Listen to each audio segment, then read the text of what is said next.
संकट चौथ व्रत कथा। एक बार की बात है, एक राज्य में एक राजा रहते थे। राजा बड़े ही प्रजा प्रेमी और सबका भला चाहने वाले थे। उनके राज्य में परिवार और प्रजा को किसी तरह की कोई कमी नहीं थी। सब लोग बहुत ही खुशहाल और सुख शांति से रहते थे। लेकिन राजा को हमेशा एक चिंता सताती रहती थी, क्योंकि उस राजा और रानी की कोई संतान नहीं थी। एक दिन राजा सुबह सवेरे शहर पर निकले। तब एक औरत अपने घर पर झाड़ू लगा रही थी। राजा को देखकर वह बोली, हे भगवान, आज सुबह सवेरे कैसे वंशहीन आदमी का चेहरा देख लिया है। आज का दिन तो बहुत ही खराब जाएगा। राजा ने यह बात सुनी और अनसुनी करके अपने महल की ओर चल दिया। राजा पूरे दिन इस घटना को याद करके दुखी और परेशान हो गया। रात के भोजन के समय जब उसकी रानी ने उसकी चिंता का कारण पूछा तो उन्होंने कुछ नहीं कहकर बात को टाल दिया। लेकिन जब रानी के बहुत बार पूछने पर, राजा जी आपको क्या चिंता सता रही है, आपको किस बात की परेशानी है, तो राजा ने अपनी रानी को सुबह वाली घटनाक्रम बता दी। राजा की बात सुनकर रानी को बहुत दुख हुआ। वह अपनी प्रजा की देखभाल में कोई कमी नहीं रखती थी, लेकिन फिर भी उनको संतान न होने की वजह से लोग उनका चेहरा देखना अशुभ मानते थे। राजा की परेशानी की वजह से रानी भी चिंता में आ गई थी। यही बात रानी की एक विश्वास दासी ने पूछ ली। रानी साहिबा, आपको चिंता का क्या कारण है? वह क्या चीज़ है जो आपको परेशान कर रही है? रानी ने उसका टालना चाहा, लेकिन दासी के बहुत आग्रह करने पर रानी ने अपनी सेविका को राजा के साथ सुबह जो कुछ हुआ वह सब सुना दिया। इस बात पर रानी की सेविका ने उन्हें विश्वास दिलाया कि आप मेरी बात मानो, जैसा मैं कहूँ वैसा ही करना। इस पर रानी ने अपनी दासी की बात मान ली। रानी की दासी ने अगले दिन पूरे राज्य में मुनादी फिरवा दी कि रानी गर्भवती हो गई है। इस पर राजा ने बहुत खुश होकर ढेर सारे उपहार दिए, और जब राजा रानी से मिलने गए तो दासी ने उन्हें रोकते हुए कहा, आप जब तक रानी के बालक नहीं होगा तब तक उनके कक्ष में प्रवेश नहीं करेंगे। राजा के बहुत मनाने पर भी रानी नहीं मानी और राजा को वहां से रवाना हो गए। रानी बैठी बैठी परेशान हो रही थी। अपनी दासी के कहने पर रानी ने राजा से ही नहीं बल्कि पूरी प्रजा से झूठ बोला था कि वह गर्भवती है।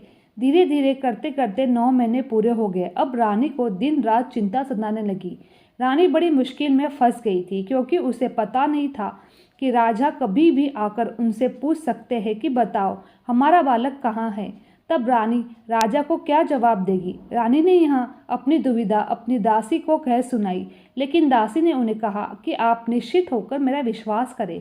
तब दासी ने पूरे राज्य में यह मुनादी फिरवा दी कि रानी ने एक बहुत ही सुंदर पुत्र को जन्म दिया है। यह सुनकर राज्य में सभी लोग बहुत प्रसन्न हुए। जब राजा अपने पुत्र को देखने के लिए रानी के कमरे में गए तो दासी ने उन्हें दरवाजे पर ही रोक दिया और कहा कि हे महाराज, जब आपने इतनी प्रतीक्षा की है तो थोड़ी प्रतीक्षा और कर लीजिए। अब आप अपने पुत्र का मुंह कुछ समय बाद ही देखेगा। दासी ने फिर नगर में मुनादी फिरवा दी कि राजकुमार का नामकरण संस्कार हो गया है। फिर कुछ समय बीतने के बाद उसने यह मुनादी फिरवा दी कि राजकुमार का मुंडन संस्कार भी हो गया है। राजा से अब नहीं रहा गया। राजा रानी के कक्ष में रानी से मिलने के लिए गए। दासी ने उन्हें दरवाजे पर रोककर बोला, हे महाराज, अभी अपने पुत्र का मुंह देखना आपके लिए अशुभ संकेत है, इसलिए आप अपने पुत्र को सिर्फ तभी देख पाएंगे जब वह 12 वर्ष तक हो जाएगा, अर्थात जब उसकी उम्र 12 वर्ष हो जाएगी तब हम उसका विवाह करेंगे। अब आप अपने पुत्र का मुंह उसके विवाह मंडप पर ही देखेगा। यह कहकर दासी ने रानी का कमरा अंदर से बंद कर दिया। धीरे धीरे समय बीतता गया और 12 वर्ष पूरे हो गए। 12 वर्ष पूरे होने पर दासी ने अपने राजा से कहा, हे महाराज, अब आपका पुत्र 12 वर्ष का हो गया है। अब आप इसके लिए कोई वधू ढूंढना शुरू कर दीजिए और शादी की तैयारी करवाना भी शुरू कर दीजिए। राजा ने अपने पुत्र के लिए दूर देश से एक बहुत ही सुंदर राजकुमारी से अपने पुत्र का विवाह तय कर दिया। राज्य में राजकुमार की शादी की तैयारी बहुत धूमधाम से चलने लगी। दूसरी तरफ दासी ने 1.25 मन चावल का आटा मंगवाया। उस आटे से उसने एक बहुत ही सुंदर आकर्षक 12 वर्ष का बालक जितना पुतला बनवाया। इस पुतले पर दासी नेगी और मेवे से बहुत ही सुंदर सजावट की। इसके बाद दासी ने उस पुतले को बिल्कुल एक दूल्हे की तरह सजाया और एक पालकी मंगवाई।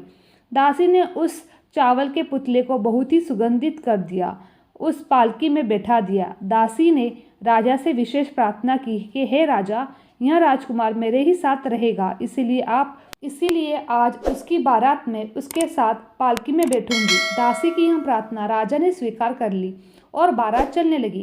चलते चलते बारात एक घने जंगल में गुजरी और रास्ते में जब संकटा माता का मंदिर आया तो वहाँ दासी ने विश्राम करने के लिए कहा। इसके बाद दासी ने उस चावल के पुतले को पालकी में ही रखकर कुएं से पानी पीने के लिए चली गई। जंगल में संकटा माता और उनकी सहेलियों को एक बहुत ही अच्छी खुशबू आई और उन्होंने देखा कि यह खुशबू एक पालकी से आ रही है। संकटा माता और उनकी सहेलियों ने पालकी में झांक कर देखा तो उन्हें पता चला कि पालकी में एक बहुत ही विशाल मानव रूपी मिठाई रखी हुई है। सबने मिलकर उस मिठाई को पूरा खा लिया। मिठाई खाकर संकटा माता और उनकी सहेलियां वापस मंदिर में चली गई। जब लोग कुएं से पानी पीकर वापस आए तो देखा पालकी में तो कोई नहीं है। यह देखकर दासी बहुत घबरा गई। वह संकटा माता के मंदिर में जाकर जोर जोर से विलाप करने लगी। हे संकटा माता, लौटा दे बेटा, लौटा दे बेटा, लौटा दे बेटा। दासी का विलाप सुनकर माता प्रकट हुई और दासी ने माता से कहा, लौटा दे बेटा, उस पुत्र को हमें लौटा दे। माता ने कहा, अब मैं तुम्हें बेटा कहाँ से दूँ, और मिठाई बहुत सुगंधित थी तो मैंने अब उसे खा लिया। लेकिन दासी ने विलाप करना नहीं छोड़ा तो संकटा माता ने उसकी बात मानते हुए कहा, ठीक है, मैं तुम्हें एक बेटा देती हूँ, लेकिन मेरी एक शर्त है। दासी ने बोला, माता बताइए आपकी क्या शर्त है। संकटा माता ने कहा कि तुम्हें एक बेटा ज़रूर दूंगी, लेकिन 24 घंटे के अंदर मैं अपना बेटा वापस ले लूँगी। दासी ने माता की बात मान ली और संकटा माता ने अपने चमत्कार से दासी को एक बहुत ही सुंदर 12 वर्ष का बेटा दिया। इतना अप्रतिम सुंदर बालक देखकर दासी तो आश्चर्यचकित हो गई। बालक को पालकी में बिठाकर जब वहाँ विवाह स्थल पर पहुंची, राजकुमार को चौकी में बिठाया गया। तब दासी ने राजा से कहा, हे महाराज, आप अपने पुत्र का चेहरा देख सकते हैं। तब राजा अपने राजकुमार के पास गया तो अपने बेटे को इतना सुंदर और भव्य रूप देखकर आश्चर्यचकित रह गया। तब राजा ने कहा कि बालक इतना सुंदर है, उसकी वजह आप मुझसे इतने वर्ष तक इसके पास नहीं आने दिया, लेकिन अब मैं अपने पुत्र को जी भर देख सकता हूँ। राजकुमार का विवाह धूमधाम से संपन्न हुआ और सभी लोग वापस अपने राज्य आ गए। दासी ने रानी को अपने बेटे और बहू की आरती उतारने के लिए दरवाजे पर बुलाया, लेकिन रानी तो डर के मारे अपने कक्ष में काँप रही थी कि असल में उसका कोई पुत्र तो है ही नहीं। यह बात जब राजा को पता चलेगी तो राजा उसे गुस्से में आकर भयंकर दंड देंगे। लेकिन दासी के बार बार बुलाने पर रानी ने जब खिड़की से बाहर देखा, सच में एक बहुत ही सुंदर राजकुमार और राजकुमारी को अपने दरवाजे पर खड़ा पाया। रानी पूजा की थाली लेकर बाहर आई, अपने बेटे को घर में अंदर प्रवेश दिलाया। दासी की चिंता बढ़ गई जब उसे संकटा माता की बात याद आई तो दासी ने एक युक्ति लगाई और रानी से जाकर कही कि कल हम बहू की मुंह दिखाई की रस्म का आयोजन करेंगे, तो राज्य की सभी औरतों को निमंत्रण देना है।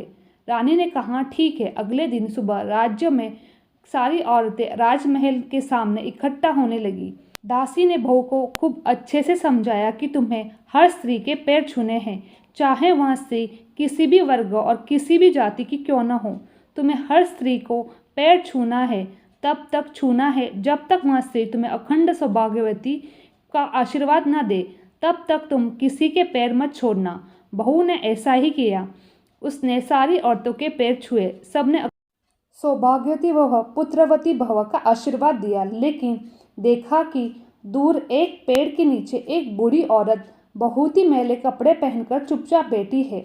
उसके पास भी गई, उसके पैर छूकर आशीर्वाद लेने की कोशिश की। तब उस मैया ने बहू को सुखी रहने का, खुश रहने का आशीर्वाद दिया। लेकिन बहू ने तभी बुढ़िया माई के पैर नहीं छोड़े और परेशान होकर बुढ़िया माई के मुंह से अचानक निकल गया, अखंड सौभाग्यवती भव, पुत्रवती भव। इतना कहते ही दासी वहां भागते भागते आई और बूढ़ी मैया से बोली, हे माता, हमने आपको पहचान लिया है। अब आप अपना बेटा वापस नहीं ले जा सकती, क्योंकि आपने हमारी बहू को अखंड सौभाग्यवती भव का आशीर्वाद दिया है, पुत्रवती होने का आशीर्वाद दिया है। अगर आप हमारा बेटा ले जाओगी तो बहू अखंड सौभाग्यवती कैसे रहेगी? यह सुनकर संकटा माता रानी हंसने लगी और कहने लगी, तुम बहुत चतुर हो, आज तुमने हमें हरा दिया। और संकटा माता ने उन्हें आशीर्वाद देकर वहां से अंतर्धान हो गई। इस प्रकार दासी ने रानी की बहू सभी सुख समृद्धि से रहने लगे। हे माता रानी, जिस प्रकार आपने रानी को पुत्र दिया, उसके संकट को दूर किया, दासी की प्रार्थना सुनकर उसके संकट को पूरा किया, उसी प्रकार आप इस कथा को सुनने वाले, कहने वाले तथा हुकारा भरने वाले संकट को सबके दूर करना। प्रेम से बोलिए संकटा माता की जय। जय हो संकटा माता की जय। संकटा माता की दूसरी कहानी। एक साहूकार और साहूकारनी थे। वह धर्म पुण्यों को नहीं मानते थे, इसके कारण उनके कोई बच्चा नहीं था। एक दिन साहूकारनी पड़ोसी के घर गई। उस दिन संकट चौथ था। वहाँ पड़ोसन संकट चौथ की पूजा कर रही थी और कहानी सुन रही थी। साहूकारनी ने पड़ोसन से पूछा, तुम क्या कर रही हो? तब पड़ोसन बोली, आज चौथ का व्रत है, इसीलिए कहानी सुना रही हूँ। तब साहूकारनी बोली, चौथ के व्रत को क्या करना होता है? तब पड़ोसन बोली, इसे करने से अन्न, धन, सुहाग, पुत्र सब मिलता है। तब साहूकारनी ने कहा, यदि मेरा गर्भ रह जाए तो मैं 1.25 सेर तिलकुटा करूंगी और चौथ का व्रत करूंगी। श्री गणेश भगवान की कृपा से साहूकारनी के गर्भ में बच्चा रह गया तो वह बोली, मेरे लड़का हो जाएगा तो मैं 2.5 सेर का तिलकुटा करूंगी। कुछ दिन बाद उसको लड़का हो गया तो वह बोली, हे चौथ माता, मेरे बेटे का विवाह हो जाएगा तो मैं 5.25 सेर का तिलकुटा करूंगी। कुछ वर्षों बाद उसके बेटे का विवाह तय हो गया। उसका बेटा विवाह करने चला गया, लेकिन उस साहूकारनी ने तिलकुटा नहीं किया। इस कारण चौथ देव क्रोधित हो गए। उन्होंने फेरों से उसके बेटे को उठाकर पीपल के पेड़ पर बिठा दिया।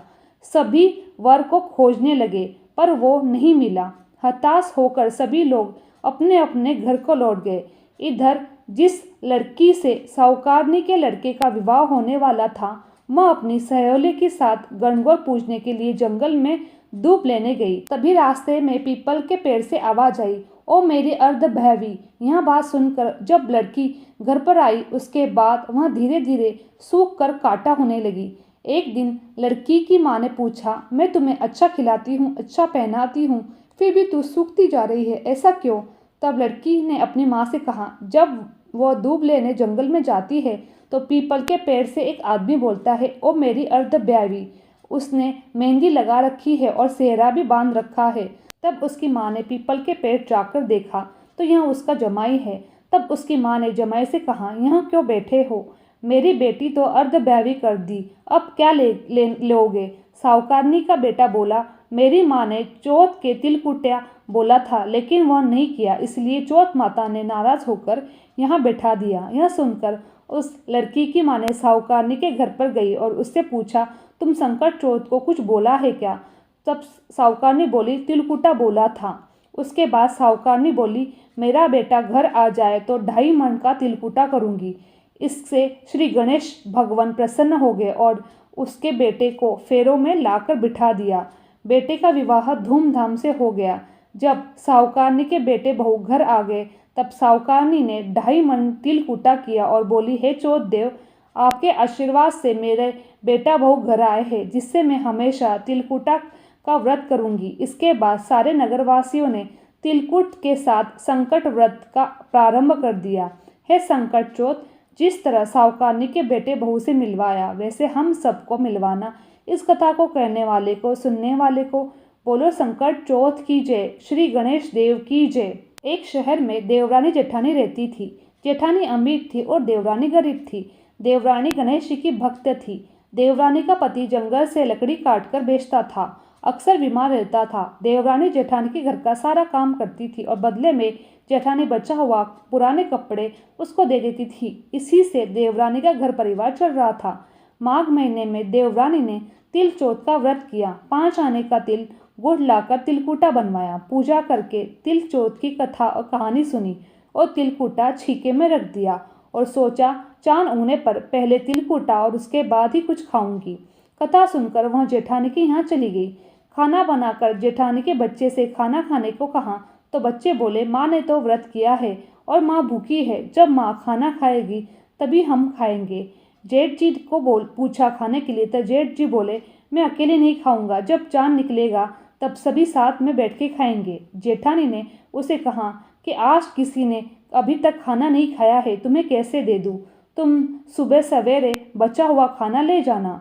देवरानी के घर पर पति और बच्चे आस लगाए बैठे थे कि आज तो त्योहार है, इसलिए कुछ पकवान खाने के लिए मिलेंगे। परंतु जब बच्चों को पता चला कि आज तो रोटी भी नहीं मिलेगी तो बच्चे रोने लगे। उसके पति को बहुत गुस्सा आया, कहने लगा कि सारा दिन काम करने पर भी 2 रोटी नहीं ला सकती, काम क्यों करती हो? पति ने गुस्से में आकर पत्नी को कपड़े के धोबन से मारा। धोना हाथ से छूट गया तो पाटे से मारा। वह बेचारी गणेश जी को याद करते हुए रोते रोते पानी पीकर सो गई। उस दिन गणेश जी देवरानी के सपने में आकर कहने लगे, धोबने मारी, पाटे मारी, सो रही है, जाग रही है या सो रही है? वह बोली, कुछ सो रही हूँ, कुछ जाग रही हूँ। गणेश जी बोले, भूख लगी है, कुछ खाने को दो। देवरानी बोली, क्या दूँ, मेरे घर अन्न का एक दाना भी नहीं है। जेठानी ने आज बच्चों को खाना नहीं दिया और किसी को खाना नहीं दिया तो मुझे भी नहीं मिला। पूजा का बचा हुआ तिलकुटा छीके में पड़ा है, वहीं खा लो। तिलकुटा खाने के बाद गणेश जी बोले, धोबने मारी, पाटे मारी, निमटाई लगी है, कहाँ निमटे? वहाँ बोली, यहाँ पर घर है, जहाँ पे आपको निमटना है निमट लो। फिर गणेश जी बच्चे की तरह बोले, अब मैं कहाँ पहुँचूँ? नींद में मग्न देवरानी को बहुत गुस्सा आया, अब मेरे को तंग किए जा रहे हो। सो बोली, मेरे सर पर पहुँचो। और कहाँ पहुँचोगे? सुबह जब देवरानी उठी तो यह देखकर हैरान हो गई कि पूरा घर हीरे मोतियों से जगमगा रहा है। सिर पर जहाँ विनायक जी ने पहुँच कर गए थे वहाँ हीरे के टीके बिंदियाँ चमक रही थी। उस दिन देवरानी जेठानी के यहाँ काम करने नहीं गई। बड़ी देर तक राह देखने के बाद जेठानी ने बच्चों को देवरानी को बुलाने के लिए भेजा। जेठानी ने सोचा कल खाना नहीं दिया इसलिए शायद देवरानी बुरा मान गई है। बच्चे बुलाने के लिए गए, बोले, चाची चलो, माँ ने बुलाया है, सारा काम पड़ा है। देवरानी ने जवाब दिया, अब उसकी ज़रूरत नहीं है, घर में सब भरपूर है, गणेश जी का आशीष है। बच्चों ने जाकर माँ को बताया कि चाची का घर तो पूरा घर हीरे मोतियों से जगमगा रहा है। जेठानी दौड़ती हुई देवरानी के पास आई, पूछा कि यह सब कैसे हुआ। देवरानी ने उसको जो साथ हुआ था वह सब कह डाला। घर लौटकर जेठानी अपने पति से कहा, आप मुझे धोबने और पाटे से मारो। उसका पति बोला कि भली मानस, मैंने कभी तुम पर हाथ नहीं उठाया, मैं तुम्हें धोबने और पाटे से कैसे मार सकता हूँ? वह नहीं मानी, जिद करने लगी। मजबूरन पति को उसको मारना पड़ा। उसने ढेर सारा घी डालकर चूरमा बनाया और छीके में रखकर सो गई। रात को चौथ विनायक जी सपने में आए, कहने लगे, भूख लगी है, क्या खाऊं? जेठानी ने कहा, हे गणेश जी महाराज, मेरी देवरानी के यहाँ तो आपने सूखा तिलकुटा खाया है, घी का चूरमा बनाकर आपके लिए छीके में रखा है, फल और मेवे भी रखे हैं, चाहे तो खा लीजिए। बाल स्वरूप में गणेश जी बोले, अब निमटने कहाँ जाऊँ? जेठानी बोली, उसके यहाँ तो टूटी फूटी झोपड़ी थी, मेरे यहाँ तो कंचन के महल है, चाहे वहाँ निमट लो। फिर गणेश जी ने पूछा, अब पोछूं कहाँ? जेठानी बोली, मेरे ललाट पर बिंदी सी लगाकर पोछ लो। धन की भूखी जेठानी सुबह जल्दी उठी, सोचा घर में हीरे जवाहरात से भरा होगा। देखा तो घर पूरे गंदगी से फैला हुआ था, बहुत तेज बदबू भी आ रही थी, उसके सर पर भी बहुत सी गंदगी लग रही थी। उसने कहा, हे गणेश जी महाराज, आपने ये क्या किया? मुझसे रूठे और देवरानी पर टूटे। जेठानी ने घर की सफाई करने की बहुत कोशिश की, परंतु गंदगी ज़्यादा फैलती गई। जेठानी के पति को मालूम हुआ तो वह भी बहुत गुस्सा हुआ, बोला, इतना सब कुछ था फिर भी तेरा मन नहीं भरा। परेशान होकर चौथ के गणेश जी से मदद की विनती करने लगी। गणेश जी ने कहा, देवरानी से जलन के कारण तूने जो जो किया था वह उसी का फल है, अब तू अपने धन में से आधा धन उसे दे दे, तभी ये सब साफ होगा। उसने आधा धन बांट दिया, किंतु मोहरों से बड़ा एक हांडी चूल्हे के नीचे गाड़ रही थी। उसने सोचा किसी को पता नहीं चलेगा, उसने उस धन को नहीं बांटा। उसने कहा, हे गणेश जी, अब तो अपना यह यह बिखराव समेटो। वे बोले, पहले चूल्हे के नीचे गाड़ी हुई मोहरों की हांडी सहित और ताक में रखी सुई के भी 2 हिस्से कर। इस प्रकार श्री गणेश जी ने बाल स्वरूप में आकर सुई जैसी छोटी सी चीज का भी बंटवारा किया, अपनी माया समेटी। हे गणेश जी महाराज, जैसी आपने देवरानी की कृपा बरसाई वैसे सब पर करना।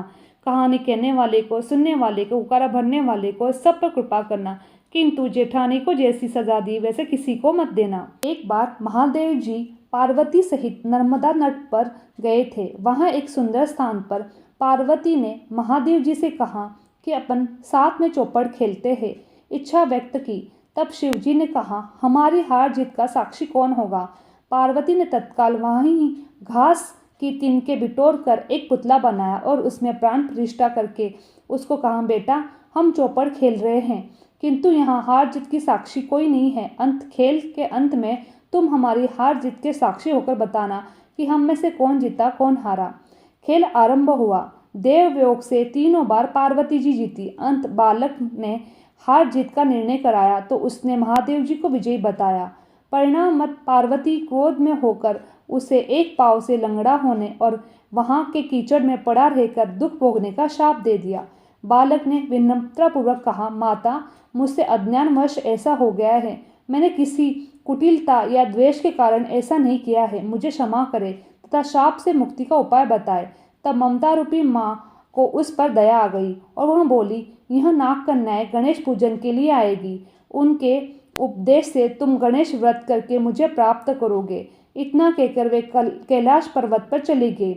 1 वर्ष बाद वहां श्रावण में नाग कन्याएं गणेश पूजन के लिए आई। नाग कन्याएं ने गणेश व्रत करके उस बालक को भी व्रत की विधि बतलाई। तब पश्चात बालक ने 12 दिन तक गणेश जी का व्रत किया। तब गणेश जी ने उसे दर्शन देकर कहा, मैं तुम्हारे व्रत से प्रसन्न हूँ, मनवांछित फल मांग लो। बालक ने बोला, भगवान मेरे पाँव में इतनी शक्ति दे दो कि मैं कैलाश पर्वत पर अपने माता पिता के पास पहुँच सकूँ और वे मुझ पर प्रसन्न हो जाए। गणेश जी ने तथास्तु कहकर अंतर्धान हो गए। बालक भगवान शिव के चरणों में जाकर पहुंच गया। शिव जी ने उसको वहां तक पहुंचने का साधन के बारे में पूछा। तब बालक ने सारी कथा सुनाई। उधर उसी दिन अप्रसन्न होकर पार्वती शिव जी से विमुख होकर चली गई।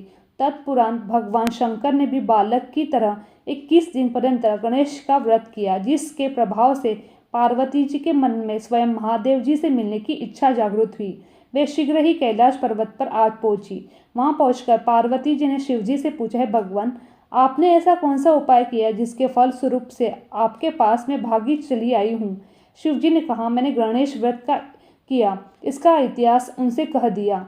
तब पार्वती जी ने अपने पुत्र कार्तिकेय से मिलने की इच्छा से 21 दिन तक पर्यंत 21 संख्या में दुर्वा पुष्प तथा लड्डुओं से गणेश जी की पूजन की।